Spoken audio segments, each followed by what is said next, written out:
محبت، قربانی، ہجر اور صبر، یہ 4 الفاظ اکٹھے ہو کر جب کہانی بنتے ہیں تو تب دنیا کو وارث شاہ کی ہیر رانجھا جیسی لازوال تخلیق ملتی ہے۔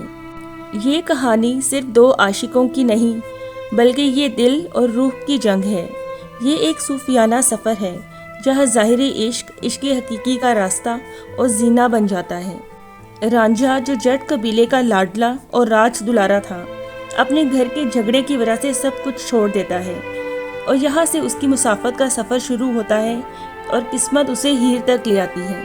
اور ہیر جو بے مثال حسن اور وقار کی علامت ہے، جب رانجھے کے سامنے آتی ہے تو رانجھا پل بھر میں سب کچھ بھول بیٹھتا ہے۔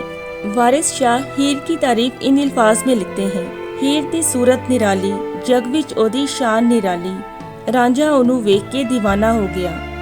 ہیر اور رانجھے کی یہ پہلی ملاقات ایک شعلے کی طرح بھڑکتی ہے اور دن بہ دن بھڑکتی جاتی ہے۔ ہیر رانجھے کے عشق میں اتنی فنا ہوئی کہ یہ کہہ بیٹھی: رانجھے رانجھے آختی ہیرے آپے رانجھا ہوئی۔ لیکن محبت اور عشق کی یہ راہیں کبھی آسان نہیں ہوتی۔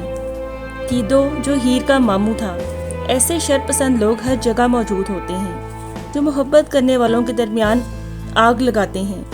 کیدو نے بھی جھوٹی سازشیں اور الزامات لگا کر ہیر اور رانجھے میں جدائی کروا دی۔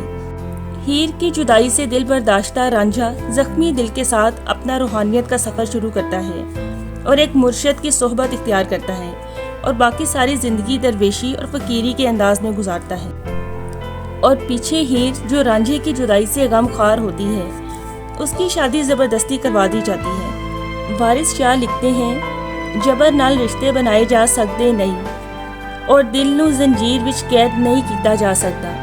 جدائی کے یہ لمحات بہت بھاری اور صبر آزما ہوتے ہیں، تو آخر کار ہیر رانجھا کی محبت کا انجام بھی وہی ہوا جو ہر سچی محبت کا ہوتا ہے۔ قربانی، ہجر اور دکھوں کا ایک طویل سفر شروع ہوتا ہے۔ وارث شاہ پرسوز انداز میں لکھتے ہیں: محبتاں والے کدی خوش نہ وسدے، اے راواں دکھاں تے صبراں دی راہ ہے۔